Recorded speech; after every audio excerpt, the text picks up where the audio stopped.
नमस्कार, आप देख रहे हैं बीएस टीवी और आपके साथ मैं हूं विवेक पांडे। गीता पर घमासान, आखिर ये विषय क्या है और इस विषय की चर्चा क्यों हो रही है, ये हम आपको आज बताने जा रहे हैं। इस विषय से जुड़ी सारी बारीकियां आपको पता चलेंगी। दरअसल उच्च शिक्षा विभाग ने प्रदेश के सभी कॉलेजों और विश्वविद्यालयों को निर्देश दिए हैं कि अब श्रीमद् भगवद गीता को प्रमुख कोर्स में शामिल किया जाएगा।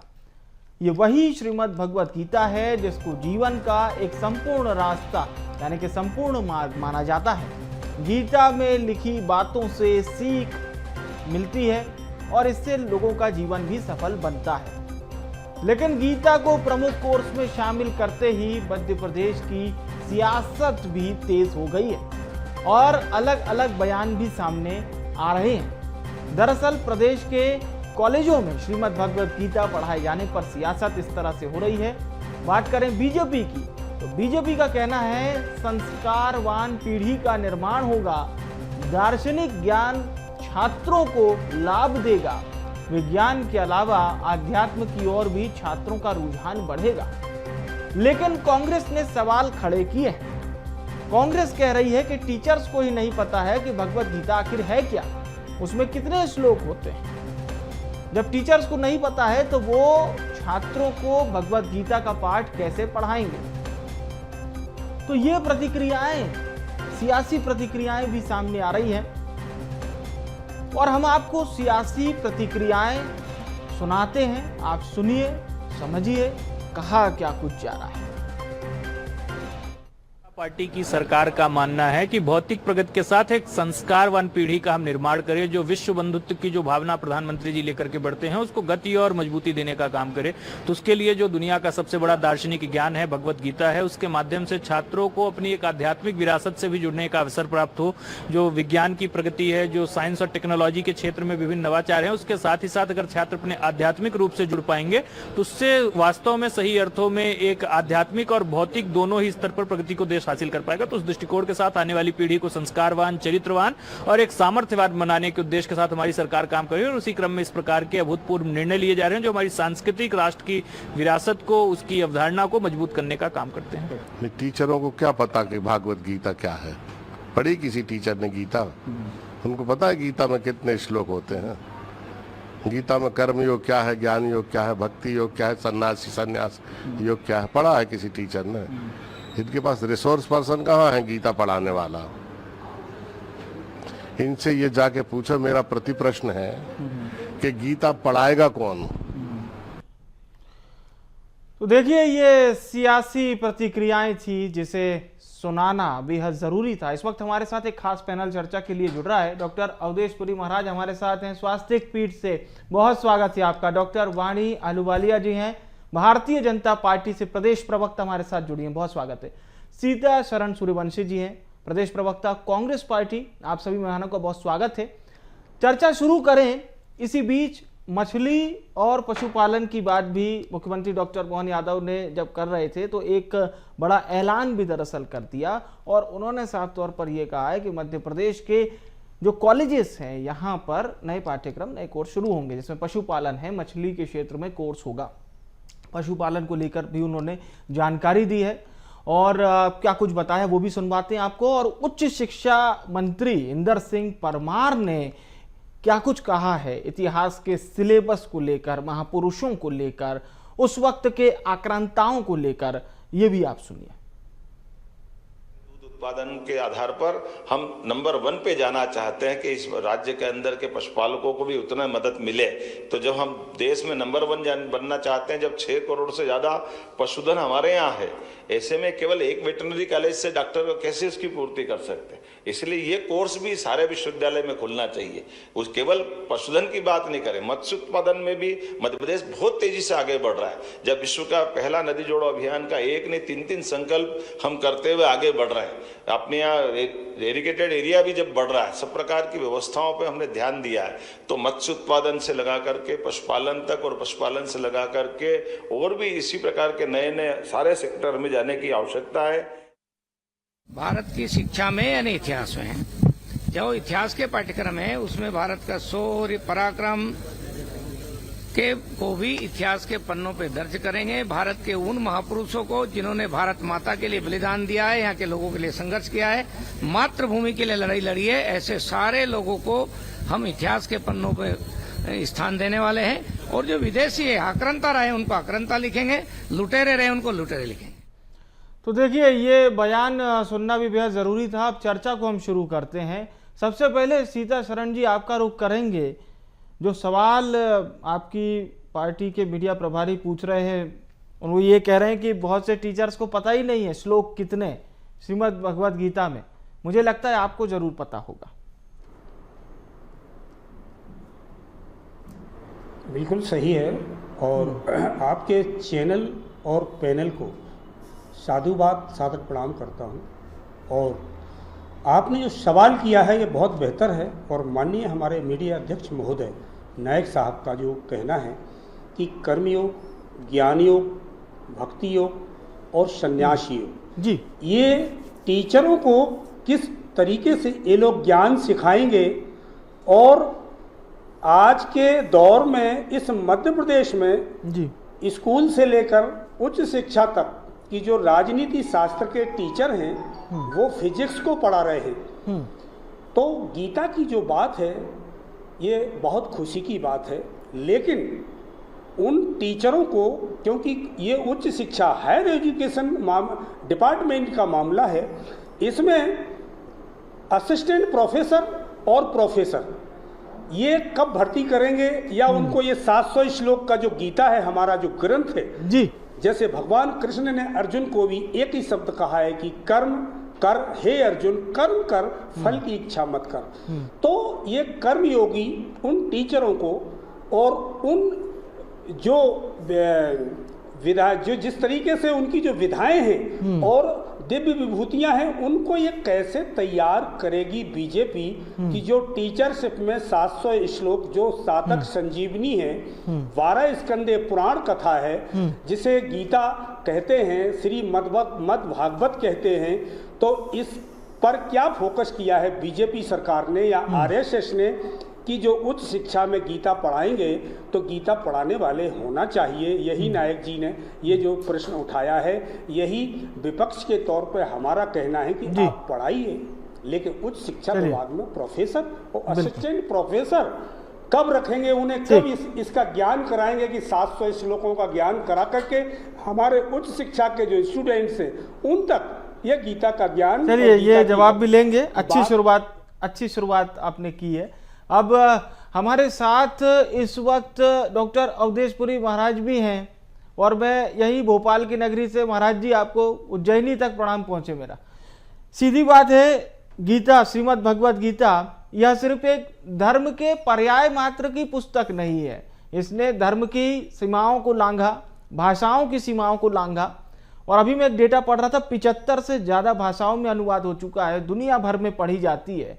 लेकिन दुनिया भर के लोग पढ़ लेते हैं, सियासत नहीं होती। हमारे यहाँ थोड़ी सी बात होने लगी, 2-4 श्लोक अगर लोग पढ़ लेंगे तो दिक्कत हो जाएगी क्या? बहुत अच्छा प्रश्न है। सबसे पहले तो मैं बहुत बहुत धन्यवाद प्रदेश सरकार को दूंगा कि उन्होंने कम से कम इस प्रकार का संकल्प लिया। और आज ये जो बात सामने आई है, इसकी आवश्यकता इस देश को बहुत हजारों वर्ष पहले से थी। गीता का जो ज्ञान है आपको पता है करीब 5200 वर्ष के आसपास हो रहे हैं। तो इतना प्राचीन ये ज्ञान है। जैसा कि आप भी कह रहे थे, पूरे विश्व के लोग इसको समझ रहे हैं, पढ़ रहे हैं। और भारतवर्ष नहीं, पूरी दुनिया में सबसे अधिक पढ़े जाने वाला ग्रंथ अगर कोई हमारे पास है तो गीता है। और सनातन ज्ञान हमारे पास कहीं है तो गीता से बढ़िया सनातन ज्ञान भी किसी के पास नहीं है। तो कहने का तात्पर्य, इतने बड़े ज्ञान को अपने युवाओं में जब उनको सिखाने की बात आती है, उनको बताने की बात आती है, तो इस पर सियासत की जाए तो मेरी नजर में तो यह एक विडंबना ही हो सकती है। बाकी इनको ये पूछे कि 700 श्लोक बच्चों को नहीं पढ़ाए जा रहे हैं, सिलेबस में गीता लाएंगे, इसका तात्पर्य है कि गीता के जो कोई खास जो श्लोक होंगे वो चयनित होंगे, उसमें से उनको दिया जाएगा। कर्मयोग से रिलेटेड हो या सांख्य योग से रिलेटेड हो या भक्ति योग से रिलेटेड हो, जो जो जो जो जो बच्चों के लिए उचित समझा जाएगा, ऐसा कुछ सिलेबस उसमें ऐड किया जाएगा। तो उस सिलेबस को पढ़ाने के लिए इस धरती पर विद्वानों की कोई कमी नहीं है। मध्य प्रदेश में विद्वानों की कोई कमी नहीं है जो कि संस्कृत को जानते हैं। निश्चित रूप से उनको अवसर मिलेगा। तो इस बात की चिंता नहीं करनी चाहिए कि कौन पढ़ाएगा, पढ़ाने वालों की कमी नहीं है, बेरोजगार खूब हैं, इस देश में भी हैं, प्रदेश में भी हैं, होते हैं लोग, इतने काम आखिर दे कहां से सरकार किसी को। तो अगर नया रोजगार सृजित करने की भी कोई बात सामने आ रही है तो इस दृष्टि से भी ये कल्याणकारी है। बाकी कर्मण्येवाधिकारस्ते मा फलेषु कदाचन, इस श्लोक को कोई कह सकता है तो गीता ही कह सकती है कि आप कर्म में आसक्त मत हो जाओ, सिर्फ कर्म करो, निरासक्त भाव से कर्म करिए और फल की इच्छा मत करो। हैं जी फल बिल्कुल। की इच्छा मत करो, कर्म करो। तो इतना बड़ा उपदेश कोई देती है तो गीता देती है इस ज्ञान को। दूसरी बात यह है कि अर्जुन इस गीता के ज्ञान को जब सुन रहा होता है तो विभिन्न प्रकार की परिस्थितियों से चारों तरफ से घिरा हुआ होता है जी अर्जुन उस समय किम कर्तव्य विमूढ़ की स्थिति में है, उसको सूझ नहीं पड़ रही है कि वो क्या करे क्या न करे। वो बहुत ही कंफ्यूज्ड पर्सन है उस समय, लेकिन फिर भी भगवान कृष्ण उसको गीता के ज्ञान के द्वारा जागृत करते हैं कि वह ज्ञान है जिसने अर्जुन की आत्मा को झकझोर दिया। और पूरी गीता को सुनने के बाद अर्जुन से केवल एक ही बात निकली सामने आई और वह कहता है कि करिष्ये वचनं तव, मैं आपने जो भी उपदेश दिया है उसका पालन करूंगा। कहने का तात्पर्य यह है कि विषम परिस्थितियों में दिया हुआ ज्ञान, किम कर्तव्य विमूढ़ व्यक्ति को दिया हुआ ज्ञान उस व्यक्ति ने आत्मसात कर लिया, स्वीकार कर लिया। और ये कहीं ना कहीं छात्रों के स्किल डेवलपमेंट के लिए भी बहुत कारगर साबित होगी। डॉक्टर वाणी जी भी हमारे साथ जुड़ी हुई हैं।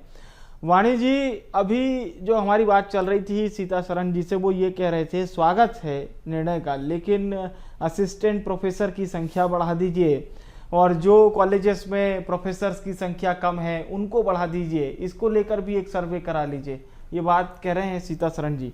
पहला जवाब आपसे। दर्शकों को नमस्कार करते हुए महामंडलेश्वर गुरुजी को मैं आपको प्रणाम करती हूँ, बाकी जो विद्वान हैं आप सबको भी नमस्कार करती हूँ। देखिए, कांग्रेस प्रवक्ता का जो बयान था वो बहुत हैरान करने वाला नहीं था, क्योंकि ये स्वागत के साथ जो तंज कसते हैं, मुझे ऐसे लगता है कि इनके अंदर वो भय होता है अपने आका को नाराज ना कर दें। मंदिर के विरुद्ध खड़ा होना है इनको, सनातन के विरुद्ध इनको बोलना ही है। इसलिए स्पष्टता है इनके बयान में कि ये किसी भी समाज में जो हम पहल करें सनातन के माध्यम से, ये उसको स्वीकार नहीं सकते, कहीं ना कहीं विरोध होता ही है। पर गीता हमारी राष्ट्र ग्रंथ के तर्ज पर अंतर्राष्ट्रीय स्तर पर भी ऐसी मान्यता है। और आपने रॉबर्ट ओपेनहाइमर का नाम सुना होगा, एटम बॉम्ब से संबंधित, उन्होंने भी गीता के सार को नमन किया था। और जब मैं कितने वर्ष पुरानी ये बात दोहरा रही हूं, तो आज जो पूरे विश्व के स्तर पर गीता के सार को नमन करते हैं, उसके एक आध्यात्मिक ऊर्जा मिलती है जो जीवन शैली और व्यक्ति निर्माण के लिए हमें एक मार्ग मिलता है। हम कर्म योग, ज्ञान योग, भक्ति योग, इन सब के रस को प्राप्त करते हैं। लक्ष्य प्राप्ति भी होती है, सत्यनिष्ठा, आत्मविश्वास, आत्मनियंत्रण, सहनशीलता, मन की शांति, निस्वार्थ सेवा, आध्यात्मिक विकास और एक भगवान की भक्ति जागरूक होती है। क्या हम समाज में परिवर्तन की जो अपेक्षा रखते हैं, इस माध्यम से नहीं युवाओं को प्रेरित कर सकते? क्या हम इसकी नींव युवाओं के बीच रख नहीं सकते? ऐसे मुझे लगता है नवाचार जो भारतीय जनता पार्टी की सरकार माननीय मुख्यमंत्री के निर्देश अनुसार लेने जा रही है, इसका स्वागत होना चाहिए। मुख्यमंत्री का साधुवाद करती हूं और मैं निश्चित रूप से ये आपको बता रही हूं, ये जितनी पहल है ये हमारे बच्चों से लेकर जो युवा पीढ़ी है वहां पर इनको एक सशक्त मार्ग भी देगी, परंतु आने वाले समय में हम समाज सुधार के कार्य इस मार्ग से भी अच्छे रूप से, बहुत सुचारू रूप से कर पाएंगे। अच्छा, मतलब अभी तक जो हमारे पास सिलेबस उपलब्ध था या जो हमारे पास तमाम स्ट्रक्चर्स था, उसमें ये इनबिल्ट होगा और ये जो हमारे छात्र हैं उनके स्किल्स को भी डेवलप करेगा। बिल्कुल। देखिए, आने वाला समय हम जानते हैं डिजिटल समय है, तो जहां मुख्यमंत्री ने आर्टिफिशियल इंटेलिजेंस को एक जोड़ने का काम किया है। जितने भी पाठ्यक्रम हैं, चाहे वो हम स्कूली छात्राओं को देखें, हम अगर कॉलेज के युवाओं के लिए भी सोचें, तो मुख्यमंत्री जी का जो एक विकास से संबंधित जो विचार था वो ये था कि बच्चों को प्रैक्टिकली ओरिएंट कराना है। तो गीता तो हमें प्रैक्टिकल ओरिएंटेशन देती ही है, जीवन शैली के बारे में बताती है, और साथ में हम बच्चों को केवल किताबी कीड़े नहीं बना रहे, हम उनको किताबों के अध्ययन के साथ साथ प्रैक्टिकल जीवन में जो वो धरा पर जब काम करेंगे तो उसके लिए भी इक्विप कर रहे हैं। एक बात जरूर आ रही है, क्योंकि देखिए जो छात्र होते हैं उनके अलग अलग धर्म भी होते हैं, तो ऐसा कुछ तो नहीं है कि कोई दूसरा अगर गैर हिंदू धर्म से है तो ये किताब पढ़ना है उसको अनिवार्य है, मतलब इंडिविजुअल कोर्स होगा, ये आपको पढ़ना। मैंने कहा गीता सार, तो हम किताब के अध्ययन पर मुझे लगता है नहीं, हम उसके रस का अध्ययन कर रहे हैं। हम बच्चों को वो एसेंस यानी कि उसकी जो प्रिंसिपल्स हैं जीवन के लिए, उसके बारे में सिखाने की बात कर रहे हैं। ये एक मॉरल साइंस का ही तो विषय है। चलिए सूर्यवंशी जी, ये बात वाणी जी कह रही हैं कि आप लोग दबे मन से स्वागत तो करते हैं लेकिन खुल के बात नहीं कर पाते कि कोई नाराज ना हो जाए। कोई नाराज होने जैसा है क्या? श्रीमद् भगवत गीता तो भारतीय परंपरा अनवरत काल से जब से चली आ रही है, और भगवान कृष्ण द्वारा कही हुई ये भागवत कथा है, स्वयं भगवत कथा हम इसीलिए कहते हैं। तो मुझे नहीं लगता कि इसके बारे में कहीं थोड़ा सा दब के, थोड़ा सा शांत होके बात करने की वाली है। इसमें तो आप खुल के कह सकते हैं। विवेक जी इनको ये घोषणाएं तो कर देते हैं, लेकिन इनको पीछे से स्वयं डर होता है। मान, सम्मान, स्वाभिमान, गीता का जिस तरीके से 75 भाषाओं के साथ साथ पूरे वर्ल्ड लेवल पर ये हमारा हिस्टोरिकल्स और एक बेहतर ग्रंथ है, लेकिन जो वाणी जी ये ब्लेम लगा रही हैं कि 29,670 इस मध्य प्रदेश में स्कूल जो बंद हो चुके हैं, और अब विवेक जी ये मत कहना आप, मैं उसी पर एजुकेशन पर ही बात कर रहा हूँ। तो एजुकेशन में जिस तरीके से प्रोफेसर और असिस्टेंट प्रोफेसर की बात हुई है, तो इस पर प्रश्न चिन्ह तो लगेगा कि आप पहले से तो करते नहीं हैं, पहले से प्रशिक्षित करते नहीं हैं। कि जैसे मैंने पहले भी कहा कि राजनीति शास्त्र का जो टीचर्स है और वो फिजिक्स पढ़ाते हैं, तो हमारे बच्चों को कैसे समझ में आएगा। तो जिस तरीके से गीता का, और इनसे ये भी पूछ लीजिए कि जिस तरीके से जो बुक्स में शामिल किया जाएगा, ग्रंथावली को या कुछ श्लोक शामिल किए जाएंगे, वो एक ही दुकान से मिलेंगे कि अन्य स्टेशनरियों पे भी उपलब्ध हो जाएंगे? कि जो रसूखदार सवाल वो जारी होते हैं। एक बात देखिए, कांग्रेस प्रवक्ता को तो ये याद आना चाहिए कि दिग्विजय सिंह के समय आप लोगों ने शिक्षा तंत्र और शिक्षकों की क्या बदहाल स्थिति की थी। आप लोग क्या है, दोहरा चरित्र, दोहरा चेहरा, दोहरा नीति। जब समय अनुसार मुझे लगता है नीतियों में अगर किसी ने संशोधन नहीं परंतु नीतियों का उपयोग राजनीतिक रोटियां सेकने के लिए अगर किसी ने किया है तो वो है कांग्रेस, और आप उसी का विस्तार कर रहे हैं अभी जो भी आपकी बहस है। पर सीताशरण जी, ये सवाल कहीं ना कहीं थोड़ा सा खड़ा तो होता है, और थोड़ा नहीं बहुत ज्यादा ही, क्योंकि आज के समय में आप देखिए तो रशिया में आप चले जाइए, अमेरिका चले जाइए या पोलैंड चले जाइए, जो भी आप बड़े देश जाना चाहते हैं जो डेवलप जिसे हम कहते हैं कि हाँ टेक्नोलॉजी में बहुत आगे, जापान चले जाइए, वहां पर श्रीमद् भगवत गीता पढ़ाई जा रही है, और वो जो लोग हैं बहुत स्वागत के साथ, गीता के खिलाफ नहीं है, आदर के साथ। कुछ देशों में तो ओम का उच्चारण रेडियो पे होता है, और सनातन धर्म की जो ये विशेषताएं हैं उनको स्वीकारा जा रहा है अंतरराष्ट्रीय स्तर पर हमारे देश में कांग्रेस को बहुत आपत्ति है। राम मंदिर से आपत्ति थी, राम के अस्तित्व से आपत्ति थी, हम आपको कांवड़ यात्रा से आपत्ति है, आपको कुंभ के मेले से आपत्ति है। गुरुकुल, सांदीपनी, उनके हालात तो ठीक हो नहीं पाए हैं। अब जिस तरीके से गीता का जो इन्होंने उच्च शिक्षा में, हायर एजुकेशन में जो दिया है, तो भाई हमारा तो विपक्ष का एक ही मेन प्रश्न है कि आप असिस्टेंट प्रोफेसर और प्रोफेसर कहाँ से लाएंगे, कितने सिखाएंगे? काशी विश्वविद्यालय से या ज्योतिषाचार्यों को बिठा लेंगे या विधायक या मंत्रियों को बिठा लेंगे कि जो एजुकेशन में वो उच्च शिक्षा विभाग में इनको टीचरशिप में या प्रोफेसर के रूप में उन बच्चों को तरीके से शिक्षा या श्लोकों का ज्ञान, जो कर्मयोग और आपका ज्ञान भक्ति और संन्यास योग किस तरीके से देंगे, या आत्मज्ञान और आत्मबोध कितना ये करा पाएंगे, ये आप और हम देखते मुझे लगता हैं। है मुझे लगता है जो बात सूर्यवंशी जी कह रहे हैं, कहीं ना कहीं अवधेश जी के पास इसका जवाब जरूर होगा, क्योंकि मध्य प्रदेश की अभिन्न धार्मिक नगरी, जहां भ्रमण करने ही नहीं बल्कि वहां से दर्शन सीखने पूरी दुनिया के लोग पहुंचते हैं, उज्जैन। महाराज जी, काशी और उज्जैनी ये दो प्राचीन नगरी है दुनिया की।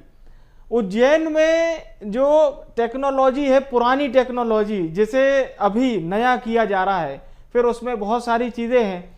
हमारे उज्जैनी में ऐसे कितने गुरु हैं जो आदिकाल के समय की जो शिक्षा थी उसे भी समझाने का मादा रखते हैं।